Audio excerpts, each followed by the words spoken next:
अस्सलामुअलैकुम। खुसूसी ट्रांसमिशन के साथ मैं हूँ मुदस्सर इकबाल। नाज़रीन, वज़ीर आज़म मियाँ शहबाज शरीफ की 34 रुकनी काबीना ने ओहदों का हलफ उठा लिया है। हैवी वेट काबीना में 30 वज़रा, 4 वज़रा मुमलिकत और 3 मुशीर शामिल हैं। बिलावल भुट्टो और साबिक वज़ीर आज़म शाहिद खाकान अब्बासी काबीना का हिस्सा नहीं बने। बिलावल भुट्टो ने वज़रा की हलफ बर्दारी की तकरीब में शिरकत की, ताहम उन्होंने हलफ नहीं लिया और उनकी नशिस्त खाली रही।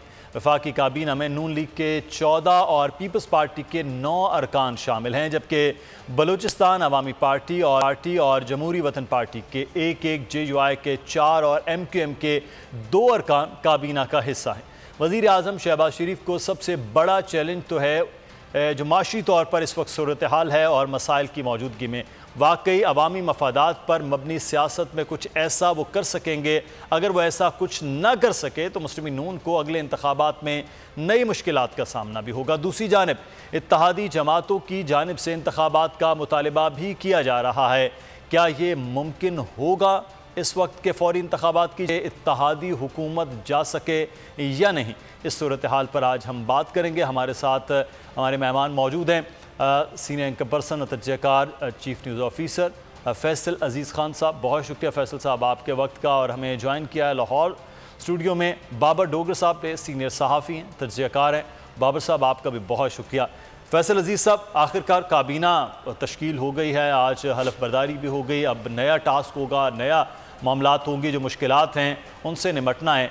लेकिन ये कसीरुल जहती किस्म की एक काबीना है जिसमें अब ख़ुद से आवाज़ें पाकिस्तान मुस्लिम नून के ख्वाजा आसिफ साहब भी ये बात कर रहे हैं, मौलाना फजलुर रहमान साहब का बयान बहुत अहम है, वो है इंतखाबात के हवाले से कि जल्द इंतखाबात वो करवाए जाएँ। अब शहबाज शरीफ साहब कोई 2, 4, 6 महीने के लिए तो वज़ीर आज़म के ओहदे पर नहीं आए। उन्होंने कहा चीज़ें भी बहुत ख़राब हो गई, बेहतर करना है, इलेक्शन कमीशन भी इतनी जल्दी तैयार नहीं है। तो ये जो नए इंतखाबात का मुतालबा है, ये अपने ही इत्तेहादियों के अंदर से उठना, ये क्या पता देता है? मुदस्सिर, मुझे पहले तो ये कहने दें कि इस काबीना के लिए आज से वो टाइमर बम जो है वो शुरू हो गया है। वो बम जो है वो महंगाई का बम है।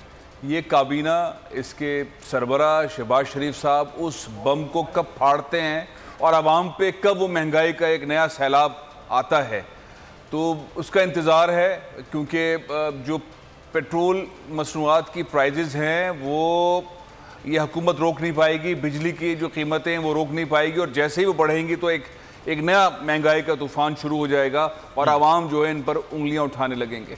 और जो आपने बात कही, जहाँ से आपने शुरू किया कि इत्तेहादी जो हैं वो भी, आवाम भी, अपोजिशन भी, सब ये कह रहे हैं कि फ़्रेश इंतखाबात में जाना चाहिए।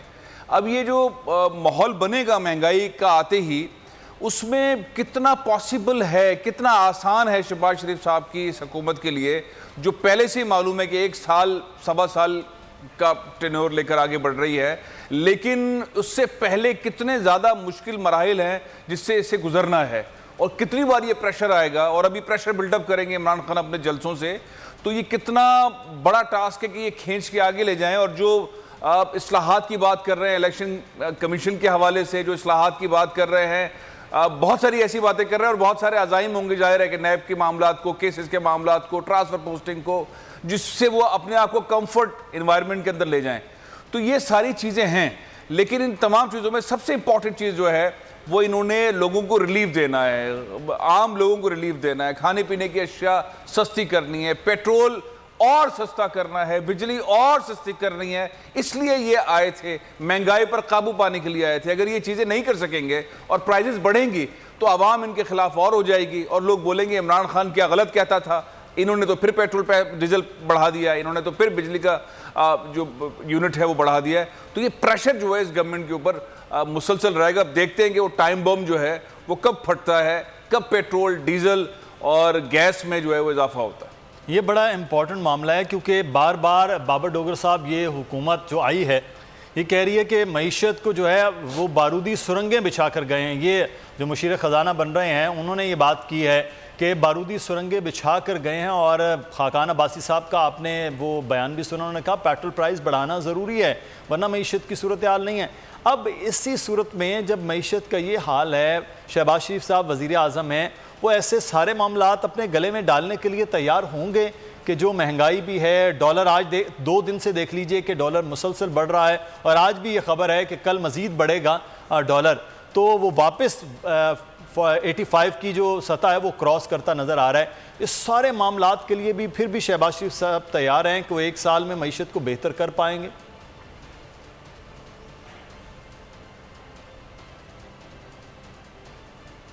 दरअसल वो आपने कहा कि ये सारे ढोल वो अपने गले में डाल पाएंगे, तो उन्होंने डाल लिए हैं। अब तो उनके गले में ये ढोल है, अब उन्होंने इसे बजाना है।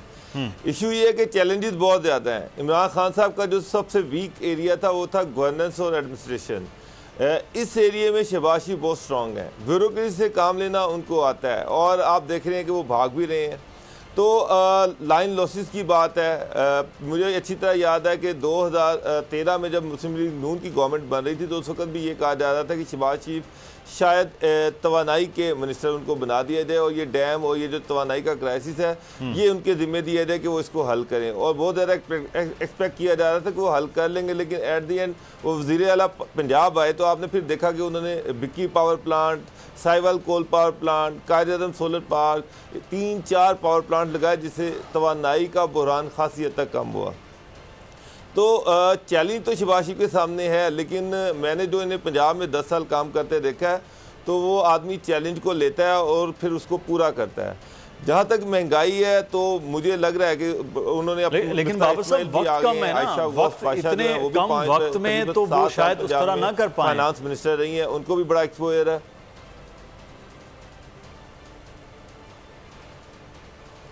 मुदस्सिर, बिल्कुल आपकी बात ठीक है। मसला ये है सऊदी अरब से, यूएई से या बाहर से पैसा लेना, इसमें भी शरीफ ख़ानदान की एक्सपर्टीज़ है। मैंने देखा कि जब भी इनकी गवर्नमेंट आती है कहीं ना कहीं से पैसे ले आते हैं।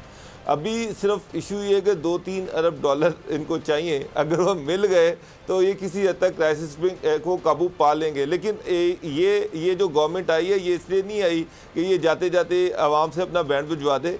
मुझे लग रहा है कि इनके पास रोड मैप तो है और ये इस हद तक डिलीवर करेंगे। ना ये पेट्रोल की कीमत ऊपर जाने देंगे, ना ये बिजली की कीमत ऊपर जाने देंगे। मैंने शहबाज शरीफ को देखा है, जब वो चैलेंज लेते हैं तो वो फिर उसको पूरा करते हैं। तो मुझे लग रहा है कि जो अगर इस गवर्नमेंट, ये हदों के बानवती का कुंभा है, चैलेंजेस बहुत ज़्यादा हैं। बिलावल भुट्टो कैबिनेट का हिस्सा नहीं बने, फरमाइशियाँ बहुत लंबी हैं। चेयरमैन सेनेट की बात हो रही है, गवर्नर पंजाब की बात हो रही है, वहाँ पर नून लीग अपना गवर्नर लाना चाह रही है, प्रेसिडेंट की बात हो रही है कि प्रेसिडेंट कौन होगा। ये बड़े बड़े इश्यूज अभी सेटल होने हैं और पीपल पार्टी फ़िलहाल अपना प्रेशर मेंटेन कर रही है कि वो ज़्यादा से ज़्यादा आइनी सीटों पे उनके बंदे हों। तो मुझे लग रहा है कि इसी वजह से बिलावल जो है उन्होंने आज ओथ नहीं लिया। और अगर ये 1-2 चीज़ें हल हो जाती हैं, मतलब चेयरमैन सेनेट और प्रेसिडेंट, ये 2 अहम होते हैं। इस पे दोनों पार्टी जो है वो अभी तक स्टैंड ऑफ है दोनों के दरमियान। मौलाना फजल रहमान भी फील्ड में है, फिर पार्टी ये सीट लेना चाहती है, नून लीग भी ये सीट लेना चाहती है। फिर ये भी गिले गवर्नर पंजाब के हवाले से कि पहले ये डिसाइड हुआ कि यहाँ पर मखदूम अहमद महमूद जो हैं उनको गवर्नर लगाया जाएगा, लेकिन अब नून लीग अड़ गई कि जी ये पंजाब का गवर्नर हमें दिया जाए क्योंकि आगे बड़े मसाइल पैदा हो सकते हैं। तो ये अभी ज़ाहिर बात है इत्तेहादियों की चीज़ें हैं, ये आपस में डिमांड्स हैं जो अभी तक चीज़ें सेटल नहीं हो रही। तो ग्रेजुअली मुझे लग रहा है कि चीज़ें सेटल हो जाएंगी। पॉलिटिकल पार्टीज़ हैं, मुख्तलिफ नज़रियात हैं, मुख्तलिफ पार्टियाँ, हर कोई इसमें अपना हिस्सा ज़्यादा से ज़्यादा लेना चाह रहा है। तो अल्टीमेटली ये चीज़ें हल हो जाएंगी। और लेकिन यहाँ तक मुझे लग रहा है कि शहबाज शरीफ के लिए बहुत बड़ा चैलेंज है। उनका फ्यूचर जो है, अगला इलेक्शन भी इसी चीज़ के साथ जुड़ा हुआ है। और अगर वो परफॉर्म ना कर पाए तो फिर नून लीग तो जो उड़ेगी, उनका अपना सियासी फ्यूचर जो है वो भी आलमोस्ट ख़त्म हो जाएगा। तो वो मुझे लग रहा है कि अगर उनको साल मिल गया तो वो डिलीवर कर जाएंगे। चलें, बिल्कुल ये इस पे हम बात करते हैं कि उनके लिए 1 साल में जो चैलेंजेस हैं और दूसरी तरफ इमरान खान साहब का बयानिया है, ये एक दोनों चीज़ें पैरेलल वो चल रही हैं। 2 दिन बाद जलसा भी है लाहौर में, उस पर भी हम बात करेंगे। जो आपने कुछ मामलात का हम डिस्कस करेंगे, पंजाब के हवाले से गवर्नेंस, अगला चैलेंज वहाँ भी है, वजारतों का भी और गवर्नरशिप का भी। लेकिन उससे पहले जो बात करें कि बिजली की कीमत, पेट्रोल की कीमत नहीं बढ़ाएंगे तो फिर तो सब्सिडी से के अलावा तो कोई और चारा हमारे पास तो है नहीं फैसल साहब, क्योंकि महंगाई तो पहले भी थी। जब वज़ीर आज़म गए हैं इमरान खान साहब तो वज़ीर आज़म बने शहबाज शरीफ साहब, महंगाई उस वक्त भी अपनी पीक पर थी। आते ही बिजली की कीमत बढ़ गई, 2 दिन के बाद नोटिफिकेशन हुआ, पेट्रोल नहीं बढ़ाया। आज अभी शायद आपको मालूम है थोड़ी देर पहले ये नेपरा ने बाकायदा तौर पर समरी दे दी है, 27 को हतमी फैसला होगा, को 3 रुपये समथिंग मजीद बिजली बढ़ाने की बात हो रही है और फिर महीना ख़त्म होगा तो ओगरा भी तैयार होगा कि पेट्रोल की कीमत मजीद बढ़ाई जाए। तो फिर सब्सिडियों से इंजेक्शन कैसे लगा के चला पाएंगे? मुझे 2 चैलेंज हैं। ये सियासी फैसला होगा कि अगर पेट्रोल की, डीजल की, बिजली की, गैस की कीमतों में इजाफा ना किया जाए, क्योंकि इमरान खान साहब ने यह ऐसा फैसला किया था जिसके बाद उनके ऊपर से दबाव हट गया था। ये दबाव अब शहबाज शरीफ साहब के ऊपर है। उनके साबिक वज़ीर आज़म शाहिद खाकन अब्बासी कहते हैं कि फौरी तौर पर बढ़ाने चाहिए। लॉजिकल बात वो कर रहे हैं बहरहाल। मिफ्ता इस्माइल साहब कहते हैं कि हम 58 रुपीज़ डीजल पे और 23 रुपीज़ पेट्रोल पे पर लीटर दे रहे हैं, ये बढ़ाने चाहिए। ये प्रेशर शहबाज शरीफ साहब कितने वक्त तक बर्दाश्त करेंगे? इकॉनमी में कहीं से भी किसी मत से भी डालेंगे, ये जाहिर है वो काम रुकेगा। तो एक मामला ये बिल्कुल टाइम बम है कि किस तरह से पटेगा। दूसरा, शहबाज शरीफ का मुकाबला शहबाज शरीफ साहब से ही है। वो इसलिए कि उनकी तबीयत इस तरह की है कि वो ब्यूरोक्रेसी को डायरेक्ट हिट करते हैं, किसी वजीर को खाते में नहीं लाते हैं। पंजाब के अंदर जब वो इतने तवील मुद्दत तक वजीर आला रहे तो उन्होंने किसी वजीर को लिफ्ट ही नहीं कराई। वजीर थे, वो अपनी गाड़ी झंडे में घूमते थे, लेकिन सारी वजारतों के ऊपर, ब्यूरोक्रेसी के ऊपर वो खुद हावी रहते थे और ख़ुद काम करते थे। अच्छा, अगर यही फार्मूला उन्होंने यहाँ पे अपनाया तो यहाँ पे जो इत्तेहादी, उन सबका अलग अलग मिजाज है, अलग अलग उनके टारगेट्स हैं, उनकी पार्टीज़ की रिक्वायरमेंट अलग अलग है। अक्सर पार्टीज़ की टंकियाँ खाली हैं। टंकियाँ खाली से मुराद ये है कि उन्हें जॉब्स भी देनी है, ठेके भी देने हैं, अपने लोगों को अकोमोडेट भी करना है, अपने लोगों को रीफिल करना है ताकि वो इलेक्शन के अंदर उनको वो फ्यूल प्रोवाइड कर सके। तो ये सारे सूरत हाल के अंदर शहबाज शरीफ साहब का जो एटीट्यूड है वो यहाँ पे किस तरह से एग्जीक्यूट होगा। अगर उन्होंने वही प्रोसेस चलाया जो पहले पंजाब में चलाते रहे थे तो यहाँ पर अनबन हो जाएगी, और अनबन के ज़्यादा चांस है। क्योंकि जो हमने पिछले 8-9 दिन देखे, इन 8-9 दिनों के अंदर हमने पार्लियामेंट के अंदर भी देखा कि शहबाज शरीफ साहब की पॉलिसी जो थी उसके खिलाफ बातें होती रही, बाज़ों का तो बहुत अजीब व गरीब किस्म की तकारीर हुई हैं। इसके बाद जो पार्लियामेंट के बाहर जो मीटिंग्स हो रही है उसके अंदर भी मुतालबा डिफरेंट आ रहे हैं। ज़ाहिर है हर पार्टी का अपना मंशूर है, अपनी रिक्वायरमेंट, अपनी चीज़ें। तो ये आसान नहीं होगा इस मखलूत हुकूमत को इस कम टाइम के अंदर लोगों को रिलीफ दें, अपने इत्तेहादियों को अकोमोडेट करें, अपनी गवर्नेंस को बेहतर करें, अपनी उस करप्शन के मामला को, बहुत सारी ऐसी चीज़ों को हैंडल करें, और उसके बाद वो रिफॉर्म्स भी लेकर आएँ जो इलेक्शन कमीशन की हैं, वो जो मुकदमात हैं उनको भी हैंडल करें। फिर वो जो 1-2 फैसले कर गए जिनको यू टर्न उन्होंने किया कि हम तनख्वाहों में इजाफा कर रहे हैं, यू टर्न कर लिया, पेंशन में इजाफा कर रहे हैं, वो वापस ले लिया। उसके बाद कहा कि हम जी नवाज शरीफ साहब को पासपोर्ट जारी कर रहे हैं, उससे तो बहुत सारे फैसले करने के बाद पीछे आना पड़ रहा है उन्हें अंदाजा नहीं है कि जो मैं बातें कर रहा हूं वो एग्जीक्यूट होंगी। और जैसे ही वो मिनिस्ट्रियों के अंदर जाएंगे तो वुज़रा जो हैं वो इस वक्त मेरा ख्याल है शहबाज शरीफ साहब को बहुत सारे वुज़रा तो आने भी नहीं देंगे अपने पास, वो घुसने भी नहीं देंगे। ठीक है जी, प्राइम मिनिस्टर है आप, लेकिन हमारी पार्टी का मैंडेट है, हमने काम करना है, अपने लोगों को डिलीवर करना है। तो वो वाला तरीक़ाकार नहीं होगा जो पंजाब में रहा है। तो इसलिए बड़े चैलेंजेस हैं। ये बड़ा इंपॉर्टेंट पॉइंट है। अच्छा बाबर साहब, आपने 10 साल देखा, खासतौर पर पिछले जो 5 साल थे वो तो शहबाज शरीफ साहब के बड़े मुख्तलिफ थे, क्योंकि वहाँ मरकज़ में बड़े भाई की हुकूमत थी और उनके पास सूबा था, उन्होंने बड़ा खुलकर किया, ना उन्हें किसी इत्तेहादी की ज़रूरत थी, ना वो काबीना के चंद वज़रा उनके पास होते थे, बाकी सारी ब्यूरोक्रेसी होती थी। वही जो है नसीम सादिक होते थे, वही इमदाद वसाल होते थे, वही डॉक्टर तौकीर शाह होते थे, वो सारे वैसे एक गवर्नमेंट चल रही थी। अब सर बहुत मुख्तलिफ है, अब इत्तेहादी जो हैं वो भी एक से एक बढ़कर वज़रा, बड़े नाम जो हैं वो सामने आ गए हैं। तो वो जो रूट्स ने मनाने का अमल उन्होंने कभी किया ही नहीं था, वो अब खासा मुश्किल होगा, क्योंकि वो तो तेज़ी के साथ काम करने वाले, जिसे शहबाज स्पीड कहते हैं, वो तेज़ी से काम करने वाले हैं। जैसे वो स्पीड पकड़ेंगे आगे एक स्पीड ब्रेकर जो है वो किसी तादी के वज़ीर का आ जाएगा, तो फिर शहबाज शरीफ साहब को अब तरीक़ाकार बदलना पड़ेगा। बिल्कुल मुदस्सर, ये जो पॉलिटिकल सारे मामला थे, जो सियासी मामला थे, इसको नवाज शरीफ खुद देखते थे। जी हाँ, शहबाज शरीफ सिर्फ एडमिनिस्ट्रेशन का काम करते थे। अब ये सियासी मामला जो है ये भी शहबाज शरीफ को देखने पड़ेंगे, लेकिन वहाँ पर उनके पास एक टीम मौजूद है जो सियासी मामला को बड़े अच्छे तरीके से देख सकती है। वहाँ पर याद सादिक साहब हैं, वहाँ पर ख्वाजा साद रफ़ीक हैं, राना सनाउल्लाह हैं, ये सारे एक सियासी टीम का हिस्सा हैं और ये सियासी डायलॉग में माहिर हैं। तो जहाँ तक सियासी डायलॉग की बात है, वो एक टीम बना देंगे, वो टीम जो है वो बाकी इत्तेहादी पार्टियों को इंगेज रखेगी।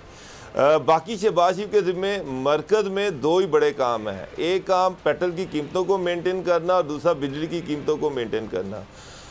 ये दो टास्क हैं। उसके अलावा वो इत्तेहादियों के मामलात में दखल नहीं देंगे। उनका सारा फोकस पंजाब है। राजनपुर से लेके मरी तक सारी फेडरल गवर्नमेंट जो नून लीग की है और पंजाब गवर्नमेंट, इनका टोटल फोकस 148 सीटों पे है पंजाब की। और अगर उसमें ख़वातीन का जो रिजर्व सीटें मिलाई जाएँ तो इससे गवर्नमेंट बन जाती है नून लीग की। तो जो मुझे नज़र आ रहा है जिस तरह से पंजाब की वो टीम बना रहे हैं, जिस तरह से जो ब्यूरोक्रेसी पंजाब में आ रही है, बैरिस्टर नबील अवान आए हैं, वो लग रहा है कि वो principal secretary to Hamza Shahbaz आएंगे। उसके बाद इमदादुल्लाह बुसाल को पंजाब में भेज रहे हैं चीफ सेक्रेटरी। ये शहबाज शरीफ की सबसे तगड़ी टीम थी ऑफिसर्स की जो कि उन्होंने पंजाब में भेजी है। इससे ये लग रहा है कि शहबाज शरीफ मरकज़ में कोई बहुत ज़्यादा चीज़ों पे इंटरफेयर नहीं करेंगे। सारी फेडरल गवर्नमेंट जो नून लीग की है उसका सारा फोकस पंजाब होना है, पंजाब में रिलीफ देना है। जो भी कर सकेंगे वो पंजाब के लिए करेंगे। और मुझे लग रहा है कि जो ब्यूरोक्रेटिक सेटअप यहाँ पे बन रहा है, जिस तरह से यहाँ पे मिनिस्टर्स की टीम जो तश्कील होती नज़र आ रही है, इससे तो मुझे लग रहा है कि फेडरल गवर्नमेंट से में शहबाज शरीफ जो है वो बस अपना टाइम पूरा करेंगे। और एक दो बड़ी चीज़ें जो हैं, मतलब मैंने पहले आपसे कहा कि उनका टारगेट पेट्रोल और एनर्जी है। पेट्रोल है जिसमें उन्होंने शायद खान अब्बासी जो सबसे ताकतवर प्राइम मिनिस्टर भी रहे हैं उनको वहाँ पर लेके आए हैं। फाइनेंस की टीम उन्होंने तगड़ी कर ली है अपनी। और ये दो एरियाज़ थे। बाकी सारा पंजाब ही मुझे नज़र आ रहा है कि जिस तरह से पंजाब में वर्किंग हो रही है, पीटीआई के लोगों को कांटेक्ट किया जा रहा है। वीक कॉन्स्टिट्यूंसीज जो हैं उनकी वो वहाँ पर लिस्टें बन रही हैं, वहाँ पर कौन स्ट्रॉन्ग कैंडिडेट हो सकता है। बहुत सारे इशूज़ हैं जिसपे वो पंजाब पे फोकस कर रहे हैं। बिल्कुल, तो इलेक्शन की तैयारी भी साथ साथ जो आप कह रहे हैं। एक और भी इशू चल रहा है कि पीपल्स पार्टी ये चाह रही है कि नून लीग पंजाब में पे पार्टी के साथ अलायंस करे। 40 MPs की सीट और 15 MNAs की सीट जो है उस पर एडजस्टमेंट करे नून लीग और वो पे पार्टी अपनी चॉइस की सीटें लेगी, जिस पे नून लीग कतन मानने को तैयार नहीं है। किसी सूरत में वो पे पार्टी को पंजाब में शेयर देने को तैयार नहीं है। तो बस ये इश्यूज चल रहे हैं। देखिए कि 7 MNA की सीटें पाकिस्तान पीपल्स पार्टी की हो सकती हैं जहां पर मतलब मजबूत है। 15 बड़ी लंबी चौड़ी फहरिस्त है। 40 MPs तो पाकिस्तान पीपल्स पार्टी बहुत ज़्यादा डिमांड हो गई है। तो ये तो खैर बहरहाल समझने से थोड़ा कासिर है कि पाकिस्तान मुस्लिम नून इस तरह से सूबा तो बहरहाल नहीं देगी। जो ये इत्तेहादी जमातों का, फैसल साहब आप देख रहे हैं किस तरह इंतखाबी ताज, जिस तरह बाबर साहब खबर दे रहे हैं कि नून लीग और पीपल्स पार्टी इत्तेहाद, पंजाब में नून लीग अपनी हुकूमत होने के बावजूद जब हमजा शहबाज साहब वज़ीर आला हों, ऊपर शहबाज शरीफ साहब वज़ीर आज़म हो, तो वो तो फिर अपना 40 सीटें MPA 15 सीटें MNA तो कभी किसी को नहीं देगी। असल में ये दोनों पार्टियां, तारीख़ ये है कि एक दूसरे के ख़िलाफ़ ऐसे ऐसे इल्ज़ामात और ऐसे ऐसे मुकाबले करती रही हैं, ऐसी ऐसी इनकी लीडरान की तकारीर हैं कि ये बात हज़म करना, ये बात इस तरह से हो सकता है। सियासत में सब कुछ हो सकता है। एक कैबिनेट के अंदर हल्फ उठा लिया, तारीख तो थी लेकिन हाल देख लें। हाँ, यही कह रहा हूं, हो सकता है। लेकिन ये बहुत मुश्किल चीज़ है कि मुस्लिम लीग नून अपना पेट काट के उनको बोले कि नहीं आप ये सीट्स ले लें। ये मतलब ये बहुत मुश्किल चीज़ है, बहुत मुश्किल चीज़ है। लेकिन बहरहाल आप सियासत में कुछ भी हो सकता है। उन्हें खौफ और डर जो है वो इस वक्त का जो एक इमरान खान साहब का नैरेटिव है, जो उनके जलसे हो रहे हैं, अब उनका जलसा एक जगह होता है लेकिन वो देखा पूरे पाकिस्तान में जाता है। वो जलसा कराची में हुआ, पूरे पाकिस्तान के बड़े छोटे शहरों के अंदर लोग सड़कों पर थे। वो पेशावर में हुआ, सब पाकिस्तान के मुख्तलिफ शहरों 82 से ज़्यादा छोटे बड़े शहरों के अंदर वो जलसा सड़कों पर देखा गया। अब लाहौर का हो रहा है। तो ये जो नया एक फार्मूला लेकर आए इमरान खान, ये सबसे बड़ा ख़तरा है इन दोनों पार्टीज़ के लिए। इसलिए इन्हें अपने आप को बचाने के लिए, मैं ये कहूँगा इनको अपने आप को बचाने के लिए उन जगहों के ऊपर जहाँ पे PTI ज़्यादा स्ट्रॉन्ग है वहाँ इन्हें इत्तेहाद करना पड़ेगा। और कहीं पर बेनिफिट पीपल्स पार्टी को होगा, कहीं पे मुस्लिम लीग नून को होगा। तो ये खैर एक नई रिवायत बनने जा रही है कि जो एक दूसरे के खिलाफ मुकदमात कायम करते रहे, जो एक दूसरे के खिलाफ करप्शन के इल्ज़ामात लगाते रहे, जो एक दूसरे के खिलाफ तकारीर में ऐसे ऐसे खतरनाक किस्म के लफ्ज़ इस्तेमाल करते रहे, पेट काट के हम पैसा निकाल लेंगे, सड़कों पे घसीटेंगे, ये करेंगे। अब वो दोनों मिलकर, और खौफ एक ही है, खौफ इमरान खान है, खौफ इमरान खान है और उनकी जो नैरेटिव है उस पर है। और जैसे जैसे मोमेंटम आगे बढ़ेगा और प्रेशर आएगा, और इन सबके पीछे जो एक नया प्रेशर है वो मौलाना फजलुर रहमान साहब जैसी शख्सियत ने खड़ा कर दिया, जिन्होंने पूरी कैंपेन चलाई और जब वो मंजिल पे पहुंच गए, हुकूमत बन गई, वजीर आजम आ गए, कैबिनेट से एक दिन पहले वो कह रहे हैं कि हमें फ्रेश इलेक्शंस में जाना चाहिए, और वो दलाइल भी दे रहे हैं इस बात के। तो ये जो चीज़ें हैं, ये चीज़ें प्रेशर बिल्डअप करेंगी हुकूमत के ऊपर, और वो हुकूमत को फैसला लेने में, उनके इत्तेहादियों को फैसला लेने में ज़रा मुश्किल सिनेरियो होगा। लेकिन बहरहाल ये हो बड़ा स्पेशल गेम रहा है कि पाकिस्तान पीपल्स पार्टी और बिल्कुल ये किसी भी सीट के ऊपर इत्तेहादी होंगे। बिल्कुल ये एक अहम पॉइंट है कि इस वक्त हुकूमत के लिए जहाँ चैलेंजेस है, अगले इंतखाबात की भी बहरहाल तमाम सियासी जमातों की तैयारी भी अहम है। शांडियो साहब हमारे साथ मौजूद हैं, पाकिस्तान पीपल्स पार्टी के रहनुमा। बहुत शुक्रिया सेनेटर साहब आपके वक्त का।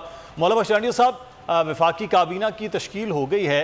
हम उम्मीद कर रहे थे कि बिलावल भुट्टो साहब शायद आज पाकिस्तान के वज़ीर ख़ारजा के तौर पर वो सामने आएंगे। क्या वजूहात हुई पाकिस्तान पीपल्स पार्टी में चेयरमैन साहब जो हैं वो नहीं बन पाए हैं वज़ीर ख़ारजा? को ख़ास वजूहात हैं सर? इंशाअल्लाह ताला बिलावल साहब मुल्क के वज़ीर आज़म बनेंगे, इसमें कोई मायूसी की बात नहीं है। लोगों की दुआएं उनके साथ है। इस वक्त उन्होंने जो हालात होंगे उसके मुताबिक फैसला किया होगा, दूरी की बात नहीं है। इंशाअल्लाह बेहतर जो सोचेंगे, जो फैसला करेंगे वो बेहतर होगा। सही। मौलाना शांडियो साहब, इस वक्त जो सबसे बड़ा अहम मामला है वो मईशत का, महंगाई का है। तो नई काबीना बन गई, आपकी जमात भी उसमें है, बाकी जमातें भी जो भी इत्तेहादी हैं वो मिलकर हुकूमत बना चुकी, काबीना बन गई। तो सर ये आप समझते हैं कि अगला ये साल 6 महीने जो भी इस हुकूमत ने चलना है, ये उसको वापस उस जगह पर ले जाएं जो आज से 4-5 साल पहले मईशत खड़ी थी? आप बहुत दुरुस्त कह रहे हैं। जितनी तबाही ये हुकूमत करके गई है इमरान खान साहब की, खासतौर पर मैशियत के हवाले से, महंगाई के हवाले से फैलाई है, जो उन्होंने अपने मुश्किलात के हवाले से उसमें से मुश्किल, उसको मायूसी में से निकालना, मुआशी तरह पाकिस्तान को फिर से खड़ा करना, बराबर दुरुस्त कह रहे हैं। एक बहुत बड़ा मरहला और मुश्किल मरहला है, लेकिन इतनी सारी क़यादत मुल्क की जमा हुई है, सब इस मामले में पुरखुलूस हैं और इस मसले को हम समझते हैं। तो मैं समझता हूँ इज्तिमाई सलाहियत इस्तेमाल करके एक वतन परस्ती के जज्बे से काम करेंगे तो अल्लाह ताला इनकी मदद फरमाएंगे और पाकिस्तान के लोग। मौलाना शांडियो साहब, आज काबीना की तश्कील हुई है, जिस वक्त काबीना ने हलफ लिया है उसके ठीक आधे घंटे के बाद सर $2.5 जो है वो मजीद बढ़ गया है। तो ये किस तरह से फिर हम ये देखें कि डॉलर काबू हो तो बाकी चीज़ें भी काबू रहें सर? आप देखें, शहबाज शरीफ ने हलफ उठाया, उससे पहले वो उसी दिन वो डॉलर भी गिर गया जी हाँ। और 8 रुपए तो एक साथ तो कभी नहीं गिरा है। तो ये अभी कुछ चीजें इनके अख्तियार में है, कुछ चीज नहीं है। लेकिन मैं समझता हूँ मुझे जो कोशिशें करेंगे सब मिलजुल कर, और सबको इस हकीकत का पता है कि इस मुल्क का, इस हुकूमत का सबसे बड़ा बहरान मुआशी बहरान और महंगाई था। तो इंशाल्लाह कंट्रोल कर जाएंगे, अल्लाह करेगा। अच्छा मौलाना शांडियो साहब, इलेक्शन आप देख रहे हैं कि पूरी मुद्दत असम्बली पूरी करे, जो 1.5-2 साल का वक्त है वो करेगी, या उससे पहले इलेक्शन की जानिब जाना चाहिए इस वक्त? मेरा ख्याल है बिलावल साहब, आसिफ साहब और अब सब हमारी ख्वाहिश है कि फौरी तौर पे इलेक्शन में जाएं। और बिलावल साहब ने तो कहा था कि हमारा मकसद इस आरजी हुकूमत को तूल देना नहीं है, हम जा रहे हैं लांग मार्च लेकर, इंशाल्लाह उनको गिरा कर हुकूमत को आएंगे और मुल्क को गुलामी से छुड़ाएंगे। और इंशाअल्लाह ताला एक शख्सी आमरीत थी, हुकूमत कहाँ थी, जमहूरियत कहाँ थी। तो हम फौरी तौर पे इंतखाब में जाएंगे, तूल देना हुकूमत को अच्छा नहीं लगेगा।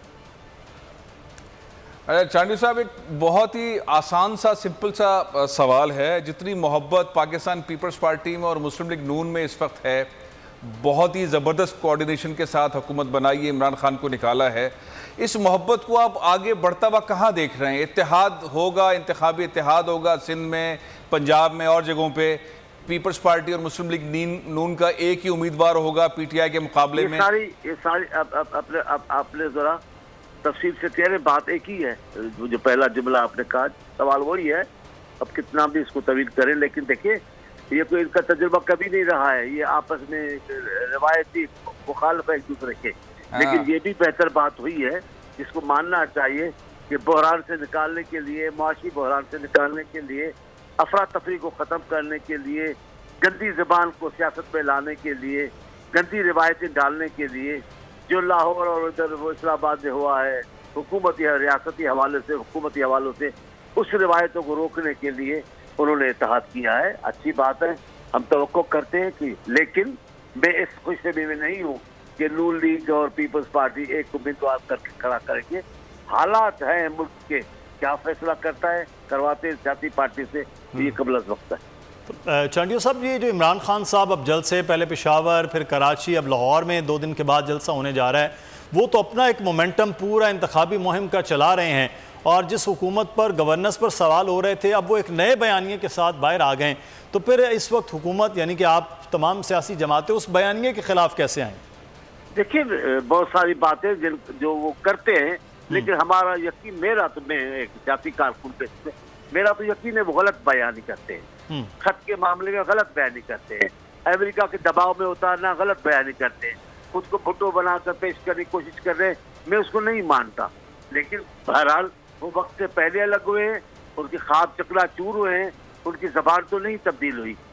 अब हालात बदले हैं, हुकूमत से हटे हैं, तो हो सकता है उनका लहजा तब्दील हो जाए, लेकिन बदकिस्मती वो अपनी तबाहियाँ खुद लाए, कोई जिम्मेदार नहीं है।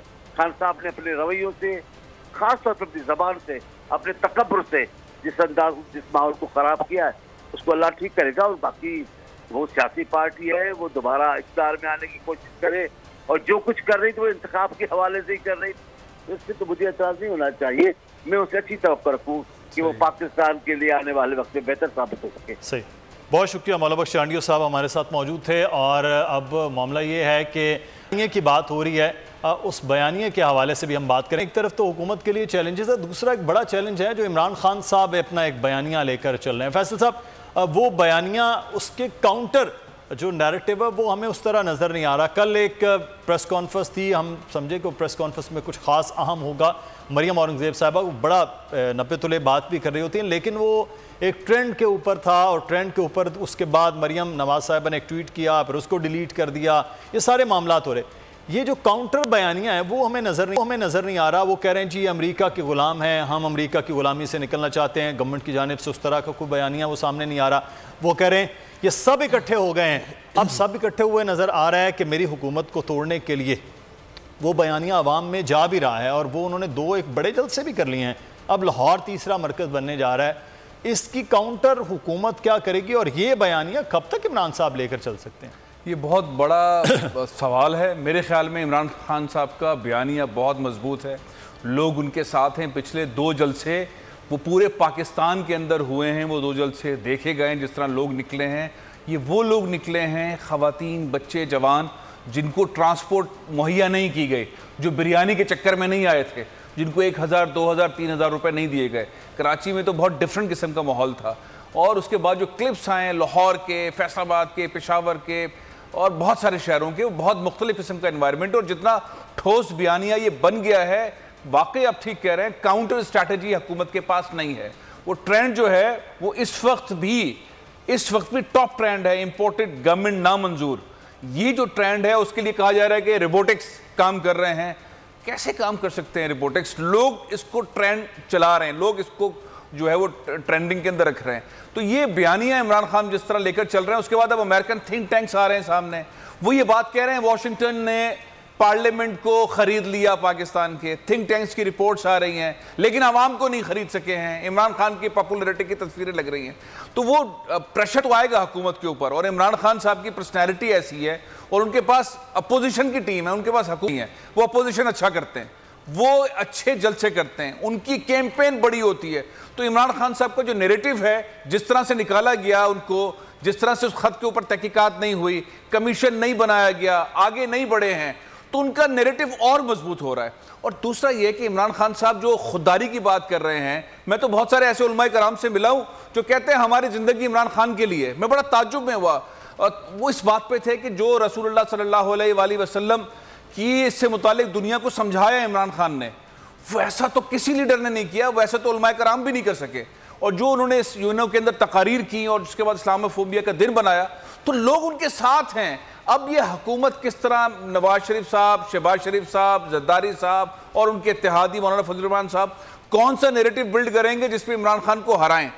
नया फ्रेश इलेक्शन हुकूमत के लिए सबसे बड़ा प्रॉब्लम है, इसलिए कि नैरेटिव बड़ा मजबूत है, चार्ज्ड हैं लोग, इमरान खान बहुत तेजी से आगे बढ़ रहे हैं, तो उनके लिए बड़ा मेरे हिसाब से मुश्किल है, इतना आसान नहीं है। लेकिन बहरहाल हुकूमत जब पावर में होती है तो उसके पास चांसेस बहुत सारे होते हैं लोगों को डिलीवर करने के। अगर उन्होंने महंगाई पे काबू पाया, उन्होंने पेट्रोल इस चीजों के ऊपर सस्ता आवाम को वो दिया, तो फिर जाहिर है कि इमरान खान वक्त के साथ साथ अपना ये प्रेशर लूज कर जाएंगे। अब देखते हैं हुकूमत कितना उसको लूज करवा सकती है। लेकिन ये है कि ये अगर हुकूमत प्रोलॉन्ग करती है, ये चलती रहती है, तो शायद इतनी देर ये मोमेंटम भी बरकरार यही पॉइंट है, खासा मुश्किल भी होगा।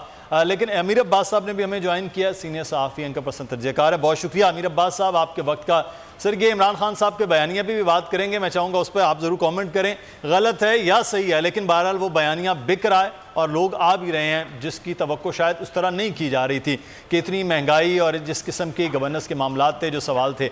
लेकिन सर एक नई हुकूमत जो अमीर अब्बास साहब वो बनी है, उस हुकूमत के अंदर ही कुछ जो इत्तेहादी हैं वो खुल के भी कुछ दबे लफ्ज़ों में भी जल्द इलेक्शन की मुतालिबा भी कर रहे हैं। ये जल्द इलेक्शन और नई हुकूमत, ये मुश्किल नहीं हो जाएगा कि सारे के सारा अब नज़ला जो है वो शहबाज शरीफ साहब पर या उनकी जमात पर वो पड़ जाए और हालात वैसे के वैसे ठीक करते करते पूरा कम अज़ कम 2.5-3 साल का अरसा चाहिए होता है।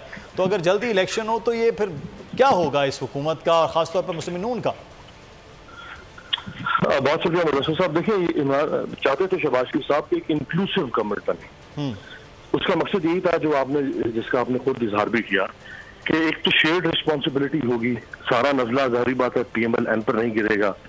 अब इन सब ने शहबाज शरीफ को बना तो दिया वज़ीर आज़म बना के खुद पीछे हट गए। तो उन्होंने कहा कि भाई ये तो कोई बात ना हुई, अगर वज़ीर आज़म बनाया है मुझे तो फिर भुगतो। क्या है ना भाई, इकट्ठे टीम बनाए ना, शहबाज 11 बननी चाहिए ना, जिसमें सारी ऑपोजिशन उस जमाने की और आज के इत्तेहादी शामिल हो। तो इसी के ऊपर पिछले कोई 8-10 दिन से चल रही थी बहस, जो कि अब आज अपनी तौर पर तय पा गया। उन्होंने एक इंक्लूसिव गवर्नमेंट बना लिया जिसमें सारे उनके इत्तेहादी शामिल हैं, और अब देखते हैं कि आहिस्ता आहिस्ता आगे मामला कैसे बढ़ते हैं। वैसे इत्तेहादियों में भी फ्रिक्शन होना ये एक फितरी जमहूरी अमल है, इसमें भी कोई ऐसी बात नहीं है। अगर इमरान खान के इत्तेहादी उनसे नाराज हुए, आपको याद है पहले तो निकल गई थी इक़्तिदार में से, फिर दोबारा से खालिद मकबूल सिद्दीकी थे पहले मिनिस्टर, फिर अमीनुल हक को मिनिस्टर बनाया। अख्तर मेंगल साहब इमरान खान साहब के साथ थे, उन्होंने छोड़ दिया बहुत पहले ही इमरान खान साहब को। बलूचिस्तान अवामी पार्टी भी बीच में से नाराज होती हुई, ये तो अब जाके बिल्कुल इन्होंने इत्तेहाद को छोड़ा था, लेकिन इनकी भी नाराजगियां रही थी। तो बिल्कुल इसी तरह से शहबाज शरीफ साहब के इत्तेहादी भी उनसे नाराज होते रहेंगे। आज कोई वाकया हो जाता है खुदा न खास्ता, उसका इल्जाम लगेगा सारी मुत्तफिका यानी जो इस वक्त गवर्नमेंट है, तो उनको जवाब देना पड़ेगा। तो ये तो देखिए अभी शुरू हुआ है रोमांस, देखते हैं कि ये कहाँ तक चलता है। जहां तक बयानिया का ताल्लुक है, जैसे फैसल साहब फरमा रहे थे और आपने भी कहा, इसमें कोई शक नहीं कि बयानिया सच है या बयानिया झूठ है। बिल्कुल बयानिया बिक गया है, इमरान खान के लोगों ने बयानिया बाय कर लिया है। अब उस बयानिया का तोड़ भी निकाला जा रहा है। जैसे DGISPR में जो स्टेटमेंट दी वो सरीहन उस बयानिया के खिलाफ थी। मैं तो बार बार कह रहा हूँ कि सिर्फ इतना कहना बाकी रह गया था कि भाई आप झूठ बोल रहे हैं, आप झूठ बोलना छोड़ दें। बाकी तो सारी बात कर दी उन्होंने DGISPR ने कि भाई जो साजिश की तो कोई जिक्र ही नहीं है। अच्छा, अब चूंकि शहबाज शरीफ जरा कैबिनेट के मामला से अब उनको सहल पसंदी हुई है, अब हो सकता है वो अगला काम करें जो उन्होंने ऐलान किया था कि वो पार्लियामेंट की जो नेशनल सिक्योरिटी कमेटी है उसको इन कैमरा बुलाएंगे। उसमें तीनों मुसल्लह अफवाद, चेयरमैन ज्वाइंट, DGISI, असद मजीद, हमारे सफीर, उन सबको बुला के बैठा के और वहाँ इस साजिशी बयानिए का और उस मुरासले का पोस्टमार्टम करेंगे। और फिर वहाँ से जो स्टेटमेंट बाहर आ जाएगी वो मजीद वाज़ेह स्टेटमेंट होगी जिसमें मुसल्लह अफवाज मौजूद होगी, आपकी इंटेलिजेंस एजेंसीज मौजूद होगी। अगर वो भी बाहर आकर मुदस्सिर यही कह देती है, यानी उसका ऐलानिया भी यही कह देता है कि कोई साजिश नहीं है इमरान खान के खिलाफ, फिर क्या करेंगे इमरान खान? तो ये एक हेड ऑन हेड कोलिजन की तरफ अब हम बढ़ रहे हैं। या फिर इमरान खान एक वक्त ऐसा आएगा वो कहना शुरू करेगा फौज भी झूठ बोल रही है, जनरल बाजवा भी झूठ बोल रहे हैं, फलां भी झूठ बोल रहा है, शहबाज शरीफ भी झूठ बोल रहा है, या फिर वो कहना शुरू कर देंगे कि भाई आप झूठ बोल रहे हो। तो अब ये क्योंकि कोई फरीक पीछे हटने को तैयार नहीं है अफगानिस्तान से। अच्छा, अब मुरासला एक ऐसी चीज है कि वो ना हमने देखा है ना किसी और साथी ने उस तरह से देखा है, ना ही इमरान खान की ऑपोजिशन उस जमाने की और आज की हुकूमत ने अभी तक देखा है। तो अब चूंकि ये इमरान खान साहब की जुबान के कुछ अल्फाज हैं और कुछ अल्फाज DGISPR के हैं, तीसरा तो कोई शख्स है नहीं जो बीच में बैठा और उसने बाहर आके बात की हो। तो हमारे सामने तो दो मौकिफ हैं और दोनों मौकिफ जो है मौके बन चुके हुए हैं। यानी फौज का भी एक अपना इसमें डिफेंस हो चुका है, वो भी डिफेंसिव है। और जितना दबाव था फौज के ऊपर इंटरनली एक्सटर्नली, और जिस किस्म के वो रिटायर्ड फौजियों की कहानियां और बाकी चीजें आ रही थी, तो फिर DGISPR को मजबूरन एक प्रेस कॉन्फ्रेंस में खुल के सियासी जो इस वक्त बहस चल रही थी उसके ऊपर अपना मौक़िफ़ फौज की जानिब से देना पड़ा। तो देखिए अभी तो शुरू हुई है पार्टी, आने वाले कुछ दिनों में खासतौर पर जुमेरात का जो जलसा है लाहौर का, तो लाहौर का जलसा यकीनी तौर पे एक बड़ा जलसा होगा, चार्ज क्राउड होगा इमरान खान साहब का सियासत का। लाहौर में ही उन्होंने अपनी तहरीक 30 अक्टूबर 2011 को जब मोमेंटम पकड़ा था वो शुरू हुई। लाहौर से वो खुद भी इलेक्शन वो लड़ते रहे हैं, उनका घर है लाहौर में, तो है। अब देखते हैं कि वो जलसा मजीद क्या टोन सेट करता है इमरान खान साहब के बयानी की। तो अमीर अब्बास साहब, नई जो काबीना और नई गवर्नमेंट का चैलेंजेस के हवाले से मेरा सवाल है कि इतना तवील जो है वो चलने में और जल्द इलेक्शन में, तो वो आप क्या समझते हैं क्या होने जा रहा है? वाकई 1.5 साल पूरा करेगी या फिर जल्द इलेक्शन के बाद ज़्यादा जोर पकड़ेगी, खासतौर पर इत्तेहादियों की जानिब से? मैं आपको ये भी बता दूं मुदस्सिर कि 1.5 साल नहीं 28 साल भी चल सकती है। अच्छा जी हाँ, ये इस असेंबली को 1 साल और भी, ये शायद नहीं आपके ट्रांसमिशन में पहले किसी ने बात की होगी, मैं आपको बता रहा हूँ कि ये असेंबली 1 साल और कानून और आइन की रूह से है। ऐसे आइन के अंदर कुछ मुशुदाफियां जिनको इस्तेमाल करके इसी असेंबली को 1 साल और भी खींचा जा सकता है। तो फिक्र ना करें, ये छोड़ने वाले नहीं है इतनी आसानी से। जिन्होंने 3.5 साल सड़कों पे धक्के खाए हैं, जो इमरान खान के करीब हैं, जिन्होंने ये जो इस दिन का इंतजार कर रहे थे कि फौज न्यूट्रल हो और इमरान खान साहब की सपोर्ट खत्म हो, जिस पे 3.5 साल लगे उनको, आज वो इतनी आसानी से वापस इमरान खान को इक़्तिदार में आने देंगे? ये ख्वाहिश तो हो सकती है किसी की, ये खबर नहीं है। खबर यही है कि वो किसी भी सूरत में इमरान खान को कम बैक नहीं करने देंगे, वो कंटेस्ट करेंगे और वो चलाएंगे। अब जरा आप शहबाज शरीफ साहब की गवर्नेंस को देख लें, उन्होंने आते साथ ही पहले दिन उन्होंने, यानी आज उन्होंने हल्फ उठाया, अगले दिन वो सुबह पहुंच गए मेट्रो के ट्रैक के ऊपर। बताएं इमरान खान 3.5 साल में पहुंचे मेट्रो के ट्रैक के ऊपर? रुका हुआ था किसी ने आपको? आज जाके हुज्जतें पेश कर रहे हैं और बहाने और जवाब के लिए तो हमने बनाई। तो भाई कहां आपने बनाई? 60 to 70% बना के गई थी नून लीग, और 2018 में इससे मुकम्मल होना था। 2022 में, अभी आज भी जब वो शहबाज शरीफ ने कल उसका इफ्तिताह किया, कल तक वो मुकम्मल नहीं है 100%। अभी भी इसके थोड़े टेक्निकल चीजें रह गई हैं जो जिनके ऊपर काम चल रहा है। बिल्कुल, ये इस महीने के आखिर में खुला, 2018 में मुकम्मल होनी थी जी। 4 साल आपने नहीं बनने दी। एक्चुअली तो ये नवाज शरीफ साहब का जो ऐलान था, इन्होंने मई 2017 में शुरू की थी, इन्होंने अगस्त में ऐलान करना था, लेकिन चूंकि जून जुलाई में नवाज शरीफ डिस्क्वालीफाई हो गए थे, सियासत की वजह से उनकी हुकूमत चल नहीं पा रही थी, अगला प्राइम मिनिस्टर आ गया, उसको अपने मामला संभालने थे, जिसकी वजह से ये ताखीर में 2018 तक पहुंची। वरना तो इसने 2017 में चलना था इस मेट्रो में। 4 साल आपने नहीं चला। आज आपके जो साबिक वजीर है वो खुद के कह रहे हैं ये तो अप्रैल में ही चलना थी, ये तो अप्रैल में ही चलना थी। ओ भाई, किसने कहा अप्रैल में चलना थी? ये 2018 में चलना थी। आपकी नालायकी की वजह से ये 4 साल प्रोलॉन्ग कर गई। आगे वो पहुंच गया दियामर भाषा डैम के ऊपर, उन्होंने वहां जाके कहा कि भाई मुझे 2029 में नहीं 2026 में मुकम्मल चाहिए। फिर वो यहाँ इस्लामाबाद में एक रावल फ्लाईओवर बन रहा है, वो 2-2.5 साल से, एक सिंपल पुल है, 2-2.5 साल से वो ज़ेरे तकमील है। सारा शहर उसकी वजह से बर्बाद हो रहा है। शहबाज शरीफ वहां पहुंचे अगले दिन, उन्होंने वहां जाके कमिश्नर इस्लामाबाद इंजीनियरिंग स्टाफ था, उनको वहां पर उन्होंने झाड़ फैलाई और उनसे कहा कि 2 साल में तो मैं मोटरवे बनाया करता था, तुम 2 साल में पुल नहीं बना सके, वो भी इस्लामाबाद में। तो आप उनको इतना हल्का मत लें, वो भी इतने निखट्टू और निकम्मे नहीं है कि इमरान खान साहब का बस। नहीं सर, गवर्नेंस में तो हम पहले ही बात कर रहे हैं। शहबाज शरीफ साहब जो हैं वो अपना एक बहरहाल मिसाल रखते हैं, और मैं तो पहले दिन जिस दिन वो बने थे तो हम चाह रहे थे कि वही गवर्नेंस के जो असरात हैं वो उनकी इत्तेहादी जमात पाकिस्तान पीपल्स पार्टी पर भी आएँ। तो 14 साल में जो यहाँ बड़ी स्पीड स्लो है, वो कुछ वहाँ से सीख कर यहाँ थोड़ी सी स्पीडी बने। हम तो ये भी चाह रहे हैं कि यहाँ कराची में भी हालात बेहतर हो। अच्छा, मैं एक चीज़ जो रहेगी मैं जानना चाहूँगा बाबर डोगर साहब से। बाबर साहब, ये जो गवर्नर पंजाब वाले मामलात हैं, ये मामलात आप देख रहे हैं कि पाकिस्तान पीपल्स पार्टी की झोली में आकर गिरे गए, क्योंकि वजारत आला तो बारह ले ली हम मुस्लिम नून ने, तो या फिर गवर्नर भी नून लीग का ही आ रहा है? कोई फैसला हो रहा है या अभी इस बात पर डेडलॉक है? देखिए पहले तो ये चीज़ फाइनल हो गई थी कि मखदूम अहमद महमूद जो है वो गवर्नर पंजाब होंगे, लेकिन जब से पार्टी ने थोड़ा सा ज़्यादा डिमांड शुरू कर दी कि चेयरमैन सेनेट भी उनको देना चाहिए, उसके साथ साथ प्रेसिडेंट की सीट भी वो मांग रहे हैं, उस पर अब नून लीग फ्लेक्सिबिलिटी शो करने को तैयार नहीं है। अब उन्होंने गवर्नर पंजाब के हवाले से भी कहा कि उनके ऊपर बड़ा प्रेशर है, उनके लोग हैं वो ये चाह रहे हैं कि पंजाब में बेहतर डिलीवर किया जाए, तो अब वो पार्टी से गवर्नर पंजाब की सीट मांग रहे हैं। एक इशू ये भी है कि बिलावल ने आज मिनिस्टर का उन्होंने आज ओथ नहीं लिया, तो ये प्रेशर टैक्टिक्स है। ये पॉलिटिकल पार्टीज़ में ये नर्व की गेम होती है, सियासत है, इसमें पॉलिटिकल पार्टी जो है वो नर्व की गेम के साथ खेलती हैं। तो जब सारे इत्तेहादियों ने नून लीग के ऊपर प्रेशर डालना शुरू किया तो अब वो काउंटर प्रेशर डाल रहे हैं कि ये चीज़ें इतनी आसान नहीं है कि मेरा मतलब कि आप पे पार्टी ये कहे कि कॉन्स्टिट्यूशन पोस्ट सारी उसको मिल जाए और कैबिनेट में वो हिस्सा ना बने या MQM कैबिनेट में हिस्सा ना बने, तो अब नून लीग भी प्रेशर टैक्टिक्स यूज़ कर रही है। जिस तरह से मैंने आपसे कहा कि पार्टी सीटें मांग रही हैं।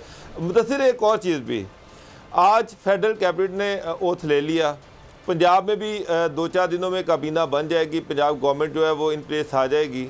इमरान खान साहब के पास अभी तक फ्री हैंड था, स्मूथ सेलिंग थी। कराची में कुछ जलसे उन्होंने अपनी गवर्नमेंट में किए, इस्लामाबाद में, लाहौर वाले जलसे के बाद शायद वो इस्लामाबाद मार्च का ऐलान करें, तो मुबशर ये मुदस्सिर ये आसान नहीं होगा। ये 2016-17 वाली सिचुएशन नहीं है जब एस्टेब्लिशमेंट उनके साथ खड़ी हुई थी और उस वक्त की फेडरल गवर्नमेंट और प्रोविंशियल गवर्नमेंट को बेबस किया गया था और खान साहब को जो दिल चाह रहे थे वो कर रहे थे।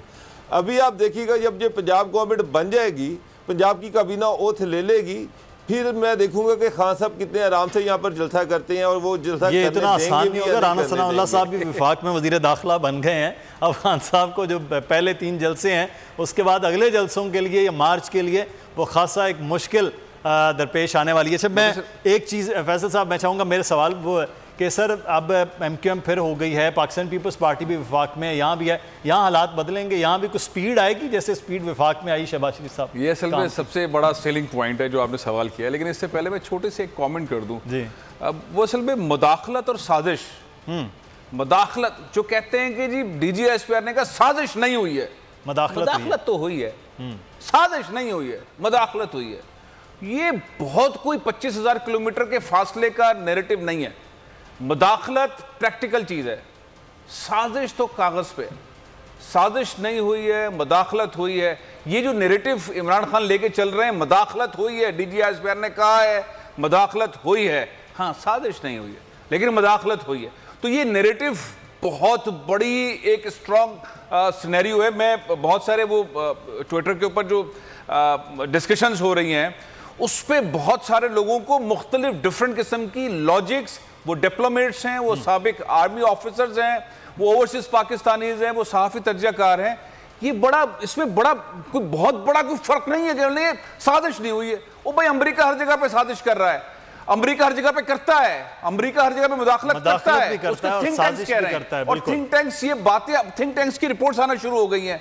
एक बड़े थिंक टैंक ने जो है ये बात कही है कि पार्लियामेंटेरियंस को श्रीलंका और पाकिस्तान में खरीद कर मदाखलत की गई है, वो साजिश का लफ्ज़ इस्तेमाल नहीं कर रहे। हमारी सोसाइटी में मदाखलत को जरा वो समझते हैं, साजिश को बड़ा रुतबा देते हैं कि यार ये नेगेटिव चीज, तो बस इसी चीज, तो खैर ये पॉइंट है। छोटी सी बात कि MQM और पीपल्स पार्टी का नया इम्तिहान शुरू हो रहा है। वर्किंग रिलेशनशिप्स किस तरह होंगी, किस तरह से एडमिनिस्ट्रेटर यहां पर आएगा, किस तरह से पॉइंट है। मेरा ख्याल है फैसल साहब इस पे एक पूरी ट्रांसमिशन होनी चाहिए, बड़ा इंपॉर्टेंट है अगले आने वाले दिनों में। बहुत शुक्रिया साहब, बाबर डोगर साहब और अमीर अब्बास साहब, आप तीनों आपका शुक्रिया अदा करते हैं। मुदस्सिर इकबाल को इजाजत दीजिए, अल्लाह हाफ़िज़। सब्सक्राइब करें और बेल दबाएं ताकि कोई खबर रह न जाए।